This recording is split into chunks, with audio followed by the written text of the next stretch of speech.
Everyone, आज के video में हम करने वाले हैं आपका मेधावी का एक और पेपर। इससे पहले भी मैं एक पेपर आपका पूरा सॉल्व करवा चुकी हूँ। अगर आपने अभी तक नहीं देखा तो उसको देख लेना। अब बात आती है ये क्लास 4 के लिए है या क्लास 5 के लिए। देखिए बेटा, पहले जो 40 क्वेश्चन है वो दोनों के कॉमन है, 4th क्लास के लिए भी और 5th क्लास के लिए भी।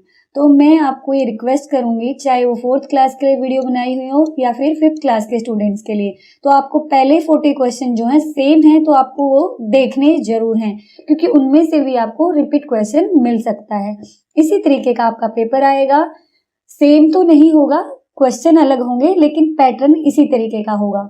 रोल नंबर आपको मेधावी के पेपर के लिए अलग से मिलेगा, सेंटर कोड भी अलग से मिलेगा। ठीक है, ये सारी चीजें आपको स्कूल में आपके टीचर्स बता देंगे। पहले भी मैं आपको बता चुकी हूँ कि कितने क्वेश्चन आएंगे, 60 क्वेश्चन आएंगे और हर एक क्वेश्चन 2 मार्क्स का होगा।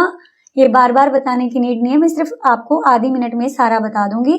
120 का टोटल होगा, 2 घंटे आपको करने के लिए मिलेंगे और ये उसमें केवल आपको 6 पार्ट मिलेंगे। 6 पार्ट में क्या क्या मिलेगा? 10 क्वेश्चन जीके के होंगे, 10 रीजनिंग के होंगे, 10 मैथ्स के और 5 क्वेश्चन हिंदी का पैसेज होगा, 5 क्वेश्चन का इंग्लिश के पैसेज के होंगे और 20 क्वेश्चन आपकी बुक्स में से होंगे। कौन कौन सी? ईवीएस की, एसएसटी की और हिंदी और इंग्लिश की। तो इस तरीके से आपने तैयारी करनी है, इस तरीके से प्रेफरेंस देनी है। तो चलिए चलते हैं अब फटाफट से। ये सारी बातें मैं आपको पेपर से पहले डिस्कस कर दूंगी, इनकी अभी कोई नीड नहीं है। जनवरी में आपका पेपर होना निश्चित है, तो ऐसे पेपर मिलेगा आपको दोनों लैंग्वेज में। तो ये डरने की बिल्कुल जरूरत नहीं है कि मैम हिंदी मीडियम का हूँ या इंग्लिश मीडियम का हूँ। आपको अगर इंग्लिश में आता आप इंग्लिश का पढ़ सकते हो, अगर इंग्लिश में समझ नहीं आ रहा तो आप इधर से हिंदी में भी देख सकते हो। पेपर आपको इसी तरीके से मिलेगा जब आप पेपर देने जाओगे। ओके, तो सेक्शन ए में आपको जीके का मिलेगा। सबसे पहले क्या, भारत में स्थित सबसे ऊंचा पर्वत शिखर कौन सा है? सबसे ऊंची चोटी कौन सी है? Which is the highest mountain peak in India?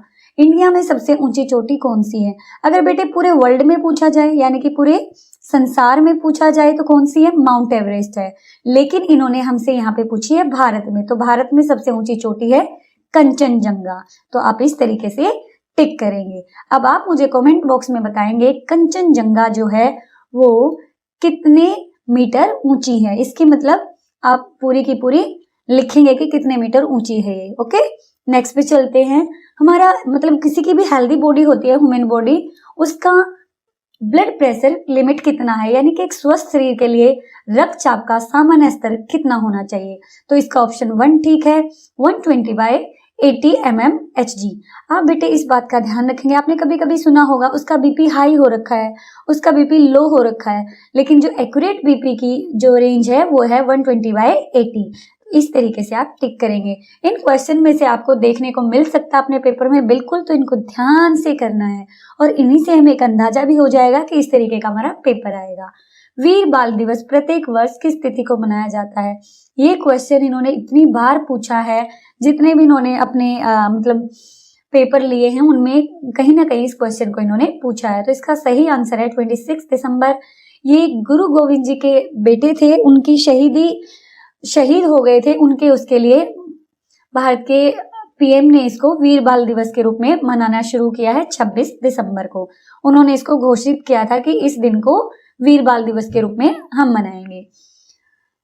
Bharat के ₹10 के नवीनतम नोट के पिछले भाग पर दिए गए विकल्पों में से किसका चित्र है? इनमें से मतलब 10 रुपीज का जो नोट है उसमें से किसका चित्र दिया गया है, कौन सी पिक्चर है? तो मैं आपको बता देती हूँ, सन टेम्पल कोणार्क जो है, सन टेम्पल जो है ये, अब मैं बता देती हूँ, कोणार्क का मंदिर जो है ये कहाँ पे है? ये है उड़ीसा में, ठीक है, और ये हमारे 10 रुपए के नोट पे है।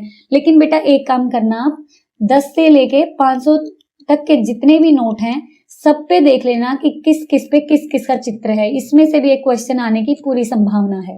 ओके, नेक्स्ट पे है, which Indian movie song has received an Oscar award in 2023?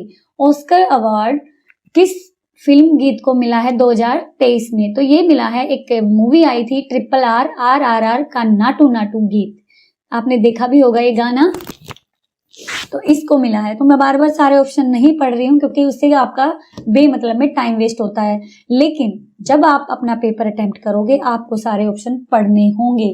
आपको देखना होगा। कई बार होता है दोनों में से एक में से, तो कई बार हम नहीं पढ़ते, तो हमें पूरा ध्यान से पेपर करना है।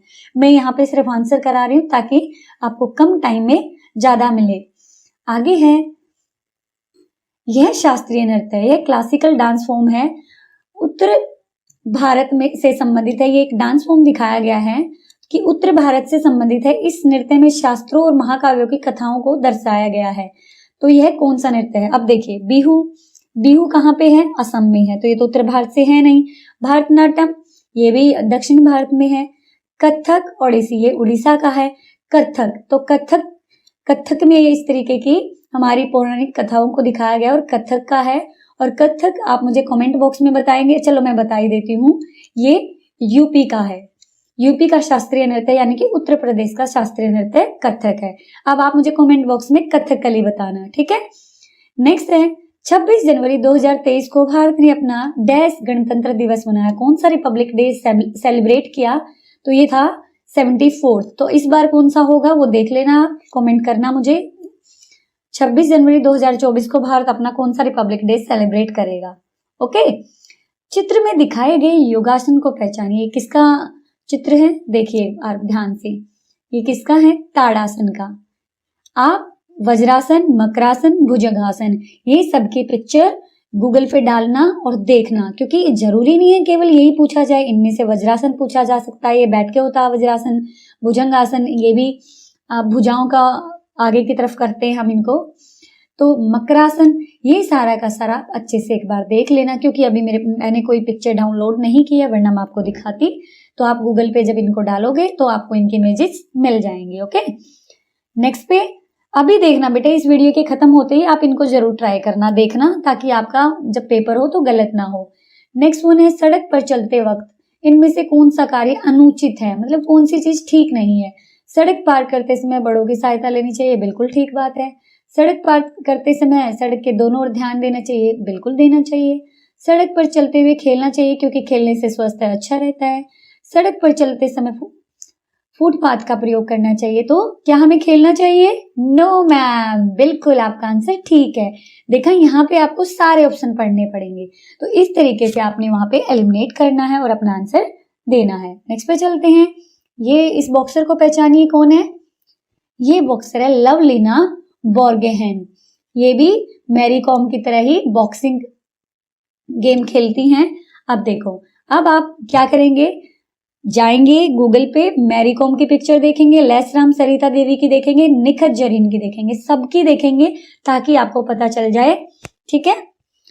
अब अगले पे आते हैं। ये आ गया हमारा, देखो बेटा, ये 10 क्वेश्चन जीके के थे, यानी कि 20 मार्क्स के थे। ये हमारा एक पार्ट खत्म हो गया। मैं 2 पार्ट करूंगी, ताकि आपको वीडियो ज्यादा लंबी भी ना लगे और आप थोड़ा थोड़ा करके कर ले। मैं एक पेपर को 3 बार में करूंगी और उसके बाद मैं कंबाइन भी डाल दूंगी आपके लिए, ठीक है। अब देखते हैं इसके रीजनिंग वाले पार्ट को। Nitin is more intelligent then Manish. Nitin जो है मनीष से अधिक बुद्धिमान है। चलो, इस तरीके के क्वेश्चन हम कैसे करते हैं बेटे, ये देखो, सबसे पहले नितिन हो गया, यानी कि नितिन जो है मनीष से अधिक बुद्धिमान है, ठीक है। तो मनीष जो है नितिन से नीचे आएगा, ठीक है, लिख लिया हमने। फिर क्या कहा, योगेश मनीष से कम बुद्धिमान है, ठीक है। Yogesh is less intelligent then Manish, तो योगेश मनीष के नीचे आएगा, इससे कम इंटेलिजेंट है। तो फिर क्या है कि सुरेश मनीष से कम और योगेश से अधिक, यानी कि जो सुरेश है वो मनीष से तो कम है बेटे, लेकिन योगेश से अधिक है, तो इन दोनों के बीच में आ गया। तो कौन सबसे अधिक बुद्धिमान? तो सबसे ऊपर कौन है? नितिन, तो नितिन ही सबसे इंटेलिजेंट है। ये हो गया आपका आंसर। अब अगला है, अंग्रेजी वर्णमाला के अनुसार के और वी के बीच में ठीक बीचों बीच आने वाला अक्षर कौन सा? तो चलो लिखते हैं, कैसे, ये आपको लिख के निकालना पड़ेगा। JKLMNOPQRST, ठीक है। ये क्या है? ये बीच के अक्षर है। 1 2 3 4 इधर काट दिए, 1 2 3 4 इधर काट दिए, बीच का क्या बचा? P बचा, तो P ही हमारा आंसर है। इसी तरीके से आप निकालेंगे इनको। दी गई आकृति में कितने त्रिभुज हैं, कितने ट्राइंगल हैं, हमें इसमें से गिनना। तो चलो गिनते हैं, 1 2 3। अब फट दिन से 3 पे आंसर लगा दोगे, लेकिन नहीं मेरे बच्चों, आपने ध्यान देना है, एक ट्रायंगल क्या इन दोनों का नहीं बन रहा है? यहाँ पे देखो, ये भी तो एक ट्रायंगल है। यस मैम, तो टोटल कितने हो गए बेटा? 4। टोटल ट्रायंगल हो गए 4, तो आपके इसमें ट्रायंगल हैं 4। ठीक है, इस तरीके से आपने आराम से काउंट करना है ध्यान देके। अब आगे देखो, सार्थक क्रम में लगाइए, मतलब सबसे पहले हम क्या करेंगे, इसको अरेंज करना है मीनिंगफुल ऑर्डर में। अब सबसे पहले मान लो हमने देखा इन्होंने कि मेज बना रखी, मेज कैसे बनेगी? सबसे पहले तो बीज बोएंगे, यानी कि 4 नंबर पे बीज है तो सबसे पहले 4 लगेगा। बीज से क्या होगा? पौधा होगा, 5 नंबर होगा। पौधे से क्या होगा बेटे? पेड़ आएगा, यानी कि 2 नंबर आएगा। पेड़ से क्या मिलेगी? लकड़ी मिलेगी। फिर लकड़ी से क्या होगा? मेज बनेगा। अब देखो 4 5 2 3 1 कहाँ पे है? 4 5 2 3 1, यही हमारा आंसर है। इस तरीके से आपने पूरी सीक्वेंस को समझना है और आंसर करना है। अगला देखो, इफ डैश इज कोडेड, मतलब ये संख्या पूरी जो है कोड की गई है गार्डन में, देन व्हाट डज 4 5 4 3 6 10 4, मतलब एक नंबर दिया गया। इस तरीके के सॉल्व कैसे करेंगे बेटे? देखो 8 3, ये समझाने के लिए कर रही हूँ, इतना ज्यादा पेपर में लिखने की जरूरत नहीं है आपको। ठीक है, अब इसको कहा गया है गार्डन, GARDEN। इसमें क्या होता है कि हर डिजिट के लिए एक वर्ड, ये आपको लेटर दिया गया। ठीक है, अब इन्होंने पूछा हमसे 5 4 3 6 को कैसे लिखेंगे। 5 के लिए क्या यूज किया गया, जल्दी से बताओ। 5 के लिए इन्होंने क्या यूज किया है? D, तो D किया है। 4 के लिए क्या यूज किया है? E। 3 के लिए A और 6 के लिए R, तो क्या आंसर हो गया? डियर। ये हमारा टिक हो गया। इस तरीके से आपने सॉल्व करना है इसको। अब देखो, इसमें से हमने डिफरेंट फिगर फाइंड आउट करनी है, कैसे करेंगे? अब देखो यहाँ पे ये 3 है और इसके अंदर 4 का है। ठीक है, ये 4 है और इसके अंदर कितनी फिगर का है? 5 का। ये 4 है और इसके अंदर है 3 का, और ये 5 है और इसके अंदर है 6 का। तो हमने देखा कि जो अंदर फिगर है वो बाहर वाली फिगर से एक ज्यादा है, लेकिन 3 वाली में क्या है कि बाहर वाले से कम है। तो यही हमारा आंसर हो गया। ओके, अब नेक्स्ट पे चलो। आरती के पास 9 पेन है और पूजा के पास 8 पेंसिल हैं। वे एक पेंसिल और एक पेन के कितने अलग अलग संयोजन बना सकते हैं? मतलब जोड़े, संयोजन क्या होता है? जोड़े, कॉम्बिनेशन। अब देखो बेटे, इस तरीके के सम किस तरीके से सोल्व होंगे, पहले मैं आपको समझाती हूँ। आरती है, उसके पास कितने पेन हैं? मैं यहाँ पे पेन जो लिख लेती हूँ। 1 2 3 4 5 6 7 8 9। ठीक है, अब पेंसिल को हम ABCD दे देते हैं, ABCDEFGH। ठीक है, अब इन्होंने जोड़े बनाने को बोला। अब देखो जोड़े बनाएंगे, पहले मैं आपको समझाती हूँ कि इसमें पूछा क्या गया।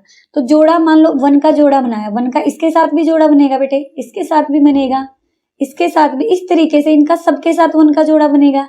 ऐसे ही 2 का सबसे के साथ जोड़ा बनेगा। तो इस तरीके से हम काउंट नहीं कर पाते, तो इसके लिए आपने सीधा सा एक तरीका अपनाना है कि मल्टीप्लाई कर देना आपस में। 8 को 9 से मल्टीप्लाई करो, क्योंकि ये हर एक के साथ जोड़े बनाएंगे, तो 9 8 जा 72। ठीक है, इस तरीके से आपने इसको सॉल्व करना है। ओके, नेक्स्ट में देखो, दी गई वर्णमाला में आगे क्या आएगा। अब देखो, आपको वर्णमाला के ना नंबर याद होने चाहिए। ठीक है, B किस पे है? 2 नंबर पे। H किस पे है? 8 पे। N कितने पे है? 14 पे। T कितने पे? 20 पे। अगर आपको याद नहीं होते तो मुझे बताना, मैं याद करवा दूंगी। कमेंट बॉक्स में बताना कि मैम अल्फाबेट के नंबर याद करवा दो, तो मैं आपको 2 मिनट में इनको याद करवा दूंगी। अब आप देखो बेटे, कितने का गैप है? 6 का, इसमें भी 6 का, इसमें भी 6 का, तो 20, और अगले में भी कितने का होगा? 6 का, तो 20 में 6 ऐड किया तो 26, और 26 पे क्या आता है? Z आता है, और यही हमारा आंसर है। ठीक है, आपको अल्फाबेट का नंबर याद होना चाहिए, किस अल्फाबेट पे क्या है। अब नेक्स्ट पे देखो, इसमें हमने बेसिकली क्या करना है, यहाँ पे इन्होंने हमें 2 सेट ऑफ फिगर्स दिए हैं।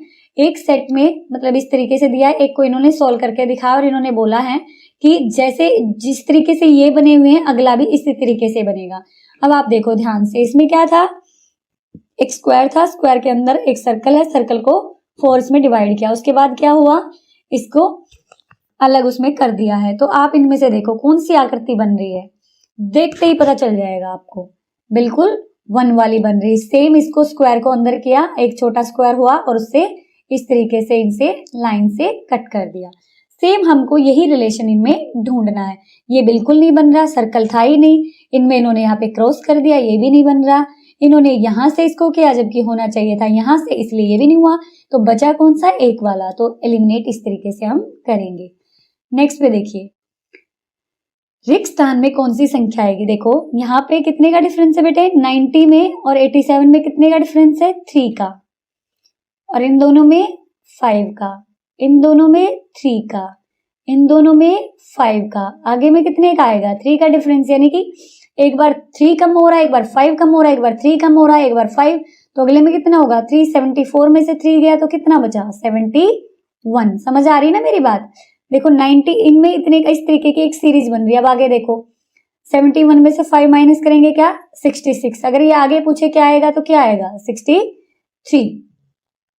इस तरीके से हमारी पूरी सीरीज बन गई है। समझ आया आपको। तो मेधावी के लिए है, क्लास 4 और 5 के दोनों स्टूडेंट इसको देखेंगे, दोनों के लिए ही इक्वली इंपॉर्टेंट है, क्लास 4 एंड 5 के लिए। Okay, let's start. दी गई संख्याओं में से प्रत्येक के चौथे गुणज का योग ज्ञात कीजिए। Find the sum of fourth multiple of each of the given number. अब कुछ बच्चों को कंफ्यूजन है कि मल्टीपल क्या होते हैं। अब देखो जैसे 2 की टेबल करते हैं, 2 2 2 जा 4, 2 3 जा 6, 2 4 जा 8। तो ये सारे के सारे क्या है, 2 के मल्टीपल है, यानी कि जो जो इसकी टेबल में आता है वो सब इसका क्या होता है, मल्टीपल होता है। तो इन्होंने कहा, क्या कहा हमें कि इनके फोर्थ मल्टीपल का हमें सम बताइए। सम क्या होता है, जोड़ होता है। तो सम बताना, तो 4 का मल्टीपल बोला तो 4 से इनको मल्टीप्लाई कर देंगे, पहले 4 से मल्टीप्लाई कर देंगे। 8 4 जा, चलो करिए 32, 5 4 जा 20, 12 4 जा 48। तो जोड़ दीजिए, 2 and 8 10 हो गया, 3 into 5 and 4 और 1 कैरी वाला, तो कितने हो गए टोटल, 100। तो ये हमारा आंसर है। इस तरीके से आपने सॉल्व करना है इसको। नेक्स्ट पे चलते हैं। 500 5 10s and 5 1s will make। ऐसे सम करने के लिए सीधा क्या लिखिए, HTO। तो क्या बोला, 500। तो सबसे पहले लिखते हैं 500, 100 के नीचे लिखेंगे 5 और के यहाँ पे आ जाएंगे 0। उसके बाद 5 10s, 10s में 5, यहाँ पे आ गई 0। उसके बाद 1s कितने, 5, तो इनको ऐड कर देंगे 5 5 एंड 5। कौन सा आंसर हुआ हमारा, 555 वाला, 555। इस तरीके से आप सोल्व करेंगे, चाहे आपको 1000 वाला दे, किसी भी तरीके का दे, तो आप कंफ्यूज नहीं होंगे। 1000 वाले में टी लगा लेंगे, यहाँ पे आपका गलत नहीं होगा इससे। Next one, in which of the following option the sum of the digit and the product of the digit are equal. देखियो इसमें इन्होंने क्या कहा बेटे कि इनमें से कौन सा ऐसा ऑप्शन है जिसमें इनका जोड़ भी वही हो और गुणनफल यानी कि गुणा भी उतनी ही हो। तो देखो 1 2 0, अब 0 से मल्टीप्लाई हो जाता तो 0 हो जाता, तो ये तो ऑप्शन होगा नहीं। जब भी हम 0 से, तो 0 ऐड करके तो 0 नहीं आ रहा, नहीं आ रहा। अब इस ऑप्शन को देखते हैं, 1 और 2 कितना हो गया, 3, 3 और 5 8। लेकिन जब मैं इसको मल्टीप्लाई करती हूँ तो कितना हुआ, 1 2 जा 2 और 2 5 जा 10। तो मल्टीप्लाई का सम अलग आया और इसका अलग आया। तो यहाँ पे देखो कैसे करते हैं, 1 2 प्लस 3 और 1 इंटू 2 इंटू 3। अब देखते हैं करके, 1 और 2 कितना हो गया, 3, 3 और 3 कितना हो गया, 6। 1 और 2, 1 2 जा 2, 2 3 जा 6। तो देखो इक्वल आया, मल्टीप्लाई भी इक्वल है और इनका सम भी इक्वल है। तो इसी तरीके से हमारा ऑप्शन हो गया ये वाला। ठीक है, अब चलते हैं अगले पे। दी गई आकृति का परिमाप, परिमाप के पेरीमीटर, पेरीमीटर क्या होता है, चारों तरफ का इनका जोड़। तो यहाँ पे देखो हम ऐड करते हैं फटाफट से, 10 और 10 20 और 7 7 14। तो कितना हो गया, 20 और 14 34। चलो इसका 34 हो गया।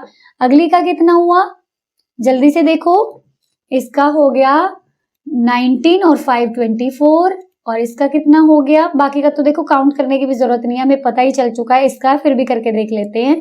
7 और 3 कितना हो गया, 10, 10 और 7 कितना हो गया, 17, 17 और 5 कितना हो गया, 22। ये भी नहीं हुआ। 6 and 6 12 और 6 18। तो सबसे ज्यादा बड़ा परिमाप किसका है, इसी का है। तो सबसे यही हमारा आंसर होगा, सबसे ज्यादा पूछा है ना, तो यही हमारा आंसर होगा। आपको समझ में आ गया, इनको जोड़ करना है, ये जितनी भी हैं इनको ऐड करना है, जो सबसे ज्यादा होगा। अगर सबसे कम पूछा जाए तो 18 हो गया, लेकिन इन्होंने हमसे सबसे ज्यादा पूछा था, तो इस तरीके से हमने सॉल्व करना है। इस तरीके के क्वेश्चन आपके पेपर में आएंगे, आपने ध्यान देना है। I have 64 notebooks which are to be packed in parcels. 64 books हैं, उनको पार्सल में करना है। If I want to put 8 notebooks in each parcel, देखो टोटल 64 हैं हमारे पास, उनको हमने कितनी में करना है, हर 8 उसमें करना है। तो हर एक में कितनी आ गई, हर एक में कितनी आ गई, अब आपको मैं समझाती हूँ। मान लो आपके पास 10 चॉकलेट हैं, ठीक है, और आपने हर एक डिब्बे में 2 चॉकलेट रखनी है। हर एक डिब्बे में कितनी चॉकलेट रखनी है, 2। तो हर डिब्बे में कितनी आ गई, ऐसे निकालने के लिए मैं क्या कर सकती हूँ, 2 से इसको डिवाइड कर सकती हूँ। तो 2 5 जा 10, आप इस तरीके से भी कर सकते हो, 2 5 जा 10। तो हर डिब्बे में कितनी आ गई, सॉरी कितने टोटल डिब्बे बने, 5। इसका मतलब तो ये हो गया, अगर मुझे 5 डिब्बों में रखनी है तो मैं 5 से मल्टीप्लाई करूंगी। तो 5 से मल्टीप्लाई करूंगी तो हर डिब्बे में कितनी आ गई, 2 चॉकलेट, ठीक है। ऐसे ही इन्होंने पूछा है कि मुझे 8 डिब्बे में पैक करना है, तो कितने चॉकलेट एक उसमें पार्सल में आएंगी, तो 8 से डिवाइड करेंगे। इन्होंने हमसे निकलवाया नहीं है, सीधा इस तरीके से देखो, तो डिवाइड करना है। ऐसे केस में आपने ध्यान रखना, तो कितनी आ जाएंगी, 8 आ जाएंगी, ठीक है। जब 64 को 8 से डिवाइड करोगे तो हमारा आंसर भी क्या आएगा, 8 आएगा। तो यही वाला हमारा आंसर हम करेंगे। नेक्स्ट में है difference between the place value of 4 and 5 in the number. देखो बेटा, हमें एक नंबर दिया गया है और इसमें पूछा है 4 and 5 की प्लेस वैल्यू। तो प्लेस वैल्यू तो आपको पता है क्या होती है, जिस नंबर पे वो होता है, जिस जगह पे होता है, जिस प्लेस पे होता है, वही उसकी वैल्यू होती है। जैसे 5 है, 5 की यहाँ पे वैल्यू क्या, 100 के प्लेस पे तो 500, 9 की 9000, ठीक है, इस तरीके से। अब देखो ऐसे केस में हमने कुछ नहीं करना, 4 की वैल्यू पूछी है तो 4 के पीछे जीरो कितने नंबर है उतनी जीरो लगा देंगे। 1 2 3 4 5 नंबर है तो हम यहाँ पे 5 जीरो लगा देंगे। इसके लिए आपने कोई फॉर्मूला याद नहीं करना, बस ये बात याद रख लेना। 5, अब 5 कहाँ पे बेटे, ये रहा। अब 5 के पीछे कितने नंबर है, 2, तो 5 के पीछे 2 नंबर है तो 2 जीरो लगा देंगे। इस तरीके से अंतर पूछा है तो माइनस होता है, 0 में से गया 0, 0 में से गया 0, ठीक है। अब यहाँ पे क्या रह गया, 0 में से 5 तो जाएगा नहीं, तो यहाँ से कैरी मिल गया इसको, तो यहाँ पे हो गए 10, 10 में से 5 गया 5, यहाँ पे क्या रह गया 9, और यहाँ पे भी क्या रह गया 9, और यहाँ पे क्या रह गया, एक दे दिया था तो 3। तो आपका आंसर ये है। आप देख लीजिए, ये हमारा आंसर है। ये मुझे उम्मीद है आपको समझ में आया होगा, आपके स्कूल में भी आपको प्लेस वैल्यू समझाई गई होगी, ठीक है। अगर नहीं समझाई तो कोई बात नहीं, कमेंट बॉक्स में बता देना, मैं आपको प्लेस वैल्यू का पूरा कॉन्सेप्ट समझा दूंगी।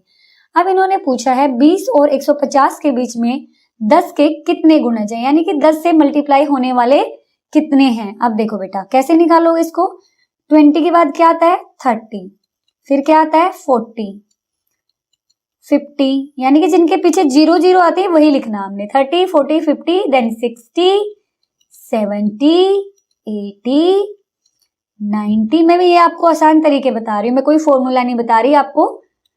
100 110 120 130 एंड नाउ 140। बीच में पूछा तो हम इन दोनों को काउंट नहीं करेंगे। 1 2 3 4 5 6 7 8 9 10 11 12, इतने ही हुए या कोई छूट गया है, हो सकता है कोई छूट गया हो, एक बार दोबारा काउंट कर लेते हैं। 1 2 3 4 5 6 7 8 9 10 11 12, तो आंसर आया 12। तो इस तरीके से हम इनको काउंट करेंगे, ठीक है। नेक्स्ट पे चलते हैं।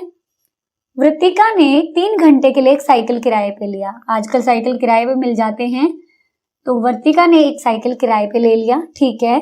यदि वह पहले घंटे का शुल्क यानी कि फीस जो है, चार्ज जो है, उसको पे करना पड़ता है कितना, 7 रुपीज, ठीक है।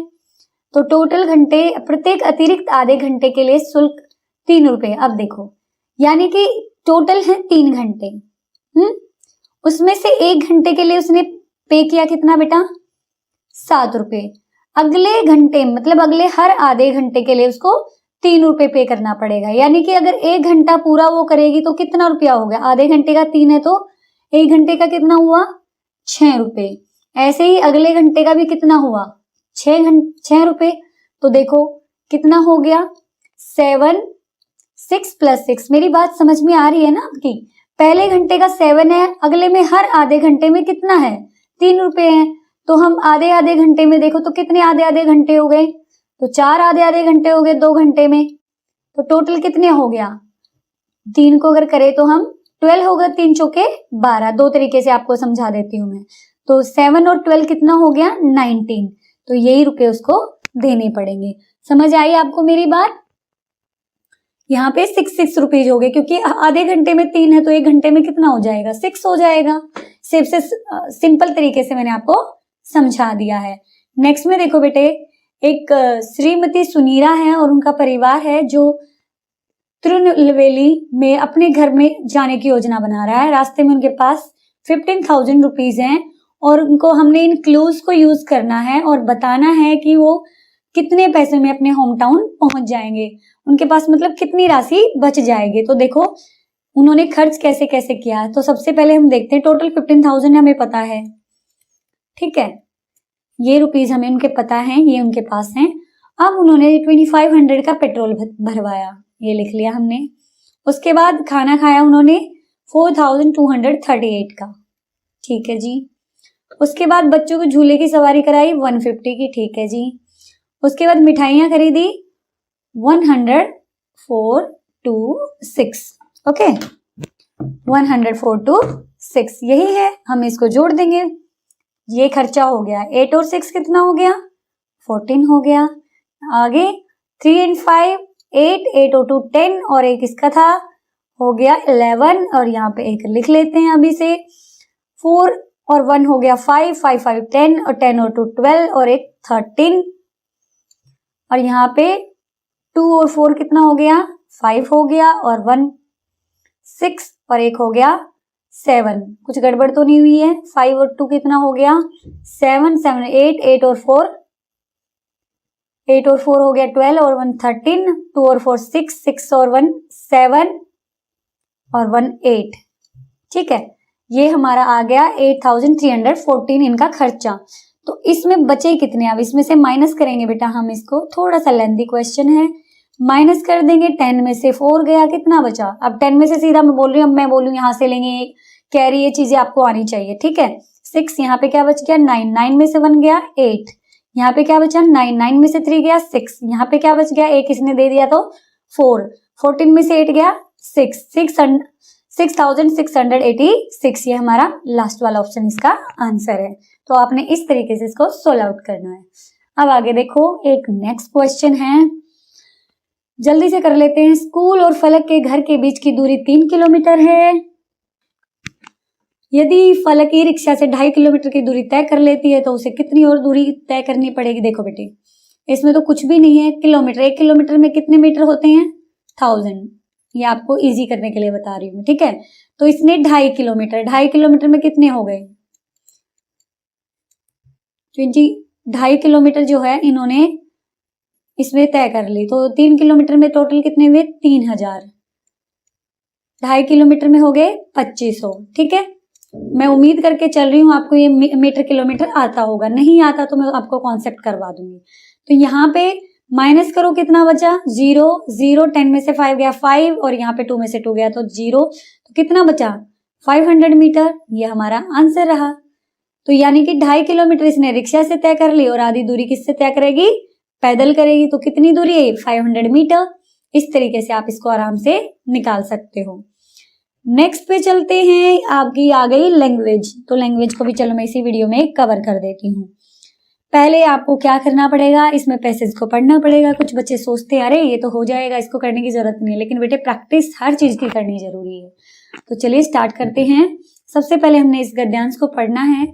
डॉक्टर राजेंद्र प्रसाद स्वतंत्र भारत के प्रथम राष्ट्रपति थे। उनके जीवन से जुड़े अनेक प्रसंग प्रसिद्ध हैं। एक बार राजेंद्र बाबू चरखा काटते समय प्लेट में रखे किशमिश के दाने खा रहे थे। क्या करते समय, चरखा काटते समय। हम थोड़ा ध्यान देंगे। तभी रेंगता हुआ एक चींटा उनकी प्लेट पर चढ़ गया। राजेंद्र बाबू ने अपनी अंगुली से उस चींटे को प्लेट से छिटक दिया। चींटा थोड़ी दूर जाकर गिरा, छटपटाकर मर गया। राजेंद्र बाबू अत्यंत दुखी हुए। उन्होंने गांधी जी से इस घटना का जिक्र किया और पूछा, क्या मैंने हिंसा की है? गांधी जी कुछ देर सोचकर बोले, आपका चींटे को मारने का कोई इरादा नहीं था, आप केवल उसे प्लेट से हटाना चाहते थे, इसलिए आपने कोई हिंसा नहीं की। हिंसा समझते हो? मारपीट, मतलब किसी को भी दुख देना एक तरीके से, ठीक है।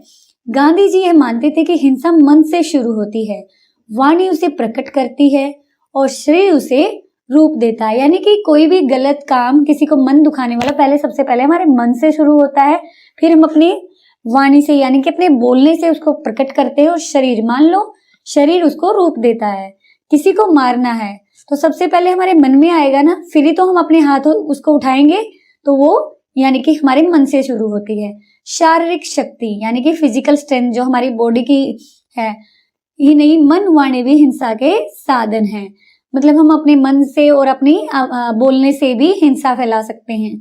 चींटे को मारने में राजेंद्र बाबू का न मन साथ था और न ही उद्देश्य से हिंसा थी। चींटे की मृत्यु पर उनका दुख ही पश्चाताप था है।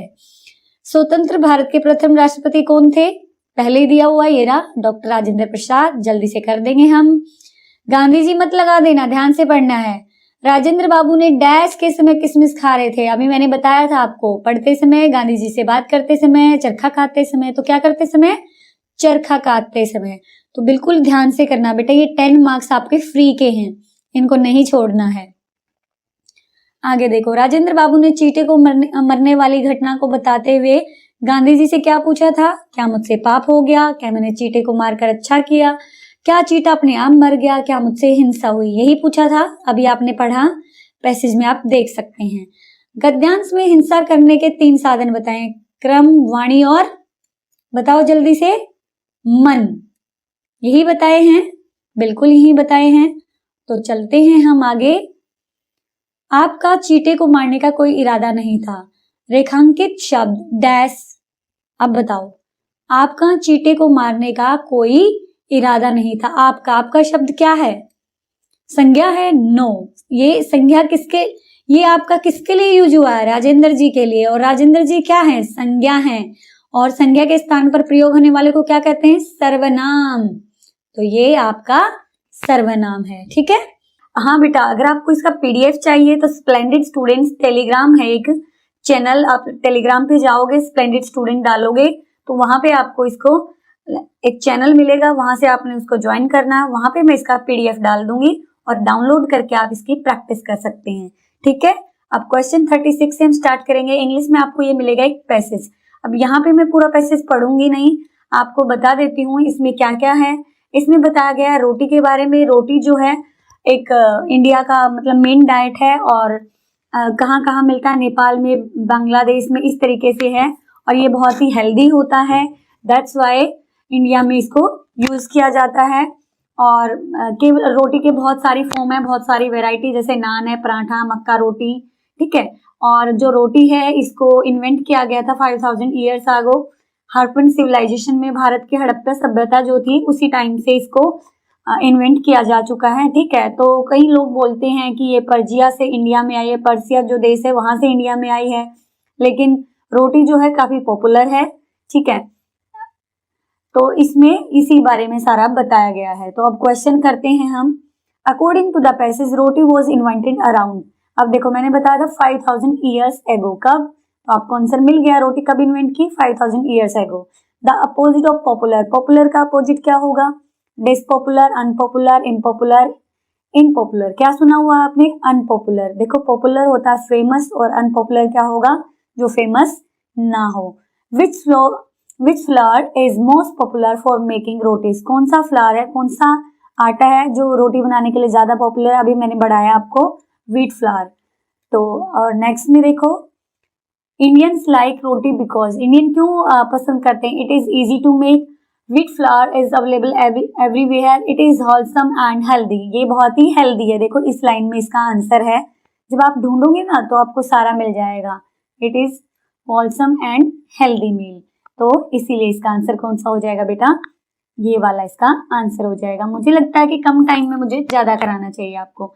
विच word in the passage mean to enhance, sorry increase, increase का कौन सा देखो यहाँ पे इन्होंने क्या बताया है कि बहुत सारे लोग जो हैं रोटी पे घी लगाते हैं उसका टेस्ट को इनहेंस करने के लिए। तो इनहेंस का मतलब क्या हुआ आप बताओ?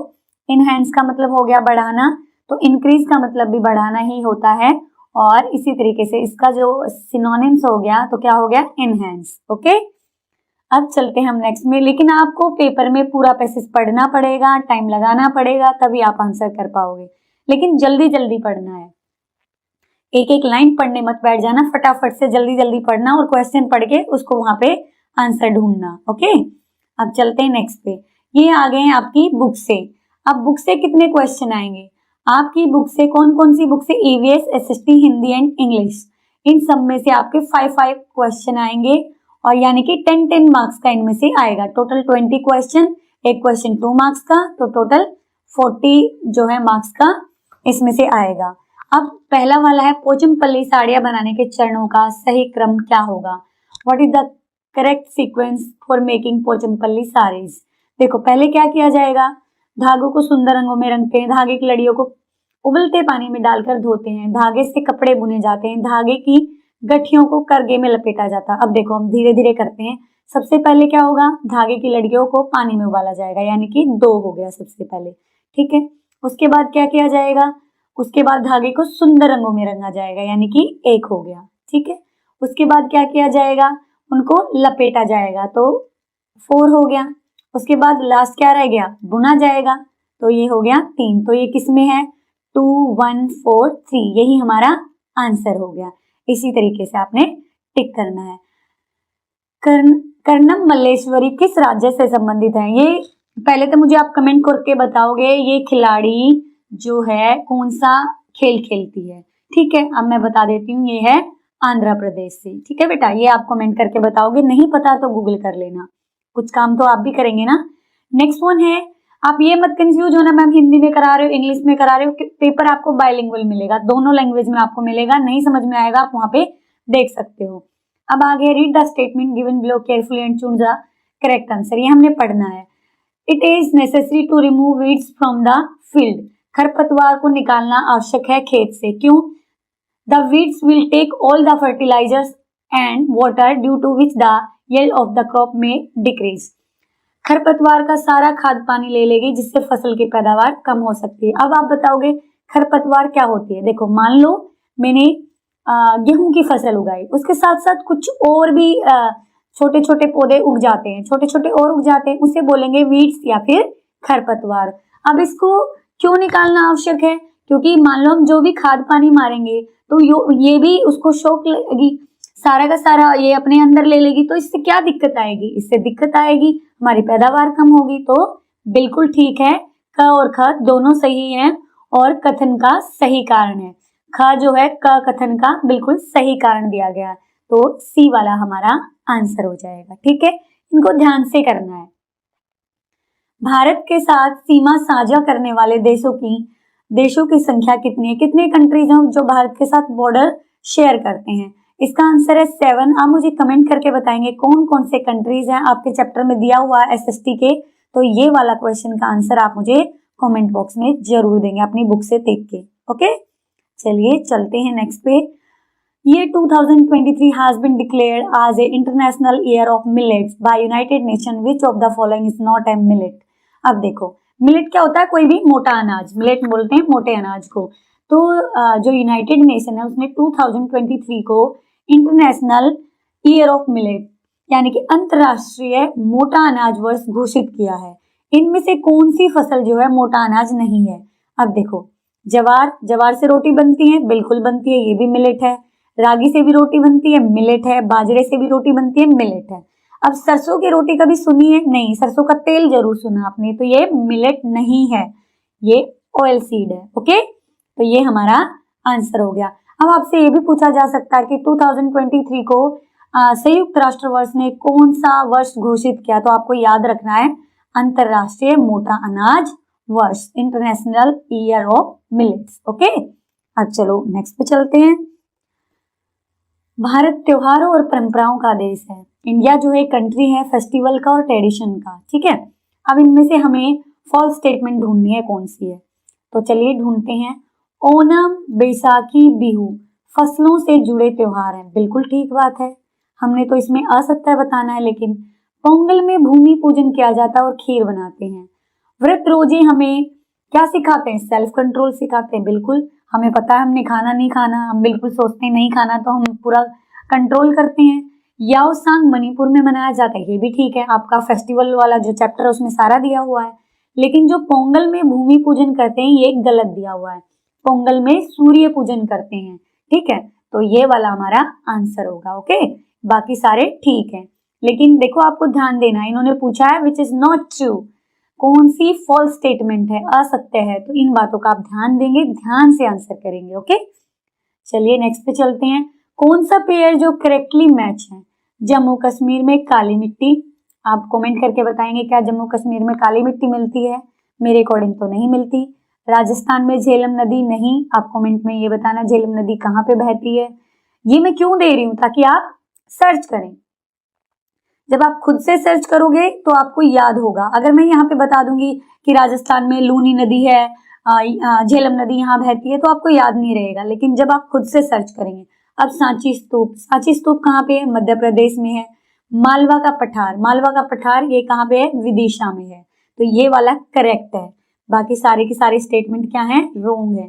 तो इसलिए ये वाला मैच जो है बिल्कुल ठीक है। आगे है, how many pawns does a player have in a game of chess? Chess के खेल में कितने प्यादे होते हैं? मतलब टोटल प्यादे कितने होते हैं एक खिलाड़ी के पास? एक खिलाड़ी के पास 8 प्यादे होते हैं। लेकिन टोटल अगर उससे मोहरों की बात की जाए तो वो उसके पास कितनी होती है? वो होती है 16। तो आप सारा याद कर लेना, कितने घोड़े होते हैं, कितने ऊंट होते हैं, 2-2 होते हैं शायद से। सारा आप अच्छे से याद कर लेना चेस के बारे में, यानी कि चेस में टोटल कितने मोहरे होती हैं, कितने खिलाड़ी होते हैं, कितने पॉन्स, कितने प्यादे होते हैं, सब कर लेना अच्छे से, ठीक है। पक्षियों के इस प्रकार के पंजे जो दिए जाते हैं किस काम आते हैं? किस काम आते हैं बताइए। यहाँ पे देखो, पानी में तैरने के लिए, पेड़ पर चढ़ने के लिए, शिकार पकड़ने के लिए और टहनियों को पकड़ने के लिए। तो बेटा इस तरीके के पंजे उनको दिए जाते हैं शिकार पकड़ने के लिए, कोई भी अपना शिकार करने के लिए, ठीक है। ये इसका आंसर हो गया। नेक्स्ट पे चलें। निम्न में से कौन सी वेजिटेबल है जिसका जो रूट नहीं है? निम्न में से कौन सी सब्जी पौधे की जड़ नहीं है? देखो, मूली, मूली क्या होती है? जो जमीन के अंदर से निकाला जाता है ना बेटे, वो उसे बोलते हैं रूट वाला पार्ट, ठीक है। अब देखो मूली आपने देखा होगा तो मूली के ऊपर इस तरीके से पत्ते होते हैं और ये मूली नीचे से निकाली जाती है, ठीक है। तो ये क्या हो गई? रूट होगी। ऐसे ही शलगम निकाली जाती है, ऐसे गाजर। लेकिन टमाटर जो है ये पौधे के ऊपर लगते हैं, ठीक है, फ्रूट की तरह लगते हैं। तो ये टमाटर क्या हो गया? जड़ नहीं है। नहीं पे जरूर ध्यान देना। ओके, अब आ गए हमारे हिंदी के क्वेश्चन, जल्दी जल्दी करवा रही हूँ मैं आपको। आपकी पाठ्य पुस्तक में बुद्धिमानी और हाजिर जवाबी से जुड़ी कहानियां हैं। निम्न में से किसकी कहानियां हाजिर जवाबी से जुड़ी नहीं है? बीरबल की, भीखूबाई की, सन्यासी की, नसीरुद्दीन की। देखो ये नहीं है, नहीं है, मैंने भी नहीं पढ़ा था। अब ये गलतियां ध्यान देने लायक हैं। अगर हम नहीं पढ़ते तो हम बीरबल लगा के इसका आंसर कर देते। तो देखो बीरबल की भी हमारे में दे रखी है, नसीरुद्दीन की भी दे रखी है और भीखूबाई की भी दे रखी है। क्या सन्यासी की दे रखी है? अब मुझे देखो इन दोनों में डाउट है। तो नसीरुद्दीन और बीरबल तो पक्का है, ये आप अपनी बुक से देखेंगे और मुझे कमेंट बॉक्स में बताएंगे इसका आंसर राइट में क्या है। ओके, आगे चलते हैं। हुदहुद से जुड़े निम्न कथनों में से कौन सा कथन छांटे? ठीक कथन मतलब राइट कथन छांटना हमने। हुदहुद अपना घोंसला साफ करती है। कुछ लोग हुदहुद को पालते भी है। कुछ देशों में हुदहुद को शाह सुलेमान कहते हैं। केवल यही ठीक है, बाकी सारे के सारे रोंग है। आप हुदहुद वाला अपना चैप्टर पढ़ लेना। शुद्ध शब्द छाटिए, कौन सा ठीक है? स्वतंत्र, स्वतंत्र, स्वतंत्र, ये स्वतंत्र, ये वाला ठीक है, ठीक है। स्पेलिंग बिल्कुल ध्यान से देख लेना। और अब देखते हैं ये वाला, कभी कुतर जाता है चप्पल। ये कौन कविता है ना आपकी, उसमें से ली गई है पंक्तियां। तो बेटे जितनी भी आपकी पोएम है उनको एक बार याद कर लेना। कभी कुतर जाता है चप्पल, कभी कुतर जाता है, कभी कुतर जूता है जाता। तो आगे क्या आएगा? कभी खलीता पर बन आती, अनजाने पैसा गिर जाता, ठीक है। तो ये वाला इसका कंप्लीट होगा। नाव बनाओ नाव बनाओ कविता के कवि कौन है? कवि कौन है इसके? हरि कृष्णदास गुप्ता। आपको जितनी भी आपकी कविताएं हैं, जितने भी आपके पाठ हैं, सबके कवियों को एक साथ लिख के उनको याद कर लो। एक क्वेश्चन यानी कि 2 मार्क्स का जरूर आपको मिलेगा। ओके, अगर आपको स्पीड ज्यादा लग रही है तो मुझे कमेंट बॉक्स में बताना, फिर मैं आपको थोड़ा धीरे से करवा दूंगी। अभी टाइम कम है इसलिए मैं जल्दी जल्दी कई सारे पेपर करवाने मुझे आपके, थोड़ा जल्दी करवा रही हूँ। Which of the following word mean to walk fast? Walk fast यानी कि तेज चलना, इसका क्या? स्कैम्पर, इसका है स्कैम्पर। ओके, स्कैम्पर इसका जो है सिनोनिम्स है। क्यूरियोसिटी क्या होती है, एक्सक्लेम क्या होता है, पॉप्ड क्या होता है, ये मुझे कमेंट बॉक्स में बताएंगे। खुद से जब सर्च करोगे तो वर्ड्स के मीनिंग आपके सामने निकलेंगे। ओके, आगे है the poet of the poem run is. Run का जो पोएट है कौन है? Mary Dont. ये भी इंग्लिश के भी आपको याद करने पड़ेंगे बेटा। The mother tongue of scholar was, ये तो इतनी बार रिपीटेड क्वेश्चन है। मदर टंग क्या थी स्कॉलर की? तेलुगु थी। बैलून रबर का बना होता है। ट्राउजर किसका बनता है? जल्दी से बताओ। क्लॉथ का। Very good. इस तरीके से आपने पढ़ने सारे हैं, मेटल, वुड, प्लास्टिक। अब देखो ट्राउजर तो क्लॉथ की बनती है, कपड़े की बनती है। अब आ गया हमारा लास्ट क्वेश्चन है हमारा, homonyms are word that have same sound but have different meaning and spelling. ये कहते हैं कि होमोनियम्स जो वर्ड होते हैं सेम साउंड होती है लेकिन डिफरेंट मीनिंग होता है और डिफरेंट ही स्पेलिंग होती है। Which of the following pair is not a homonym? कौन सा है जो नहीं है? देखो टू टू, टू टू दोनों की सेम साउंड है लेकिन मीनिंग दोनों का अलग है। श्योर शोर, फ्लावर फ्लावर, डियर डियर। अब देखो बेटा इनकी सेम साउंड नहीं है, इनकी अलग साउंड है। इसकी श्योर और इसकी शोर। देखो एस एच और एस दोनों की अलग अलग साउंड है, बाकी सबकी सेम साउंड आ रही है। तो यही हमारा आंसर होगा। ठीक है, इन्होंने पूछा है कौन सा नहीं है। होमोनियम्स वो वर्ड होते हैं स्पेलिंग सेम नहीं होती और मीनिंग भी सेम नहीं होता, लेकिन इनकी जो प्रोनाउंसिएशन है वो सेम होती है। तो लेकिन इनकी अलग अलग है, इसलिए ये हमारा आंसर है। उम्मीद करती हूँ पेपर आपको समझ में आया होगा। वीडियो अच्छी लगी तो लाइक करना, शेयर करना, चैनल पर नए हैं तो सब्सक्राइब करना और जितने क्वेश्चन मैंने पूछे हैं कॉपी में लिख लेना और कमेंट बॉक्स में बताना। अगर आपको इसका पीडीएफ चाहिए तो मुझे कमेंट में बताना, मैं स्प्लेंडेड स्टूडेंट्स के चैनल पे टेलीग्राम पे डाल दूंगी। ओके, मिलते हैं अगली वीडियो में, तब तक के लिए बाय, धन्यवाद, अपना ध्यान रखिए।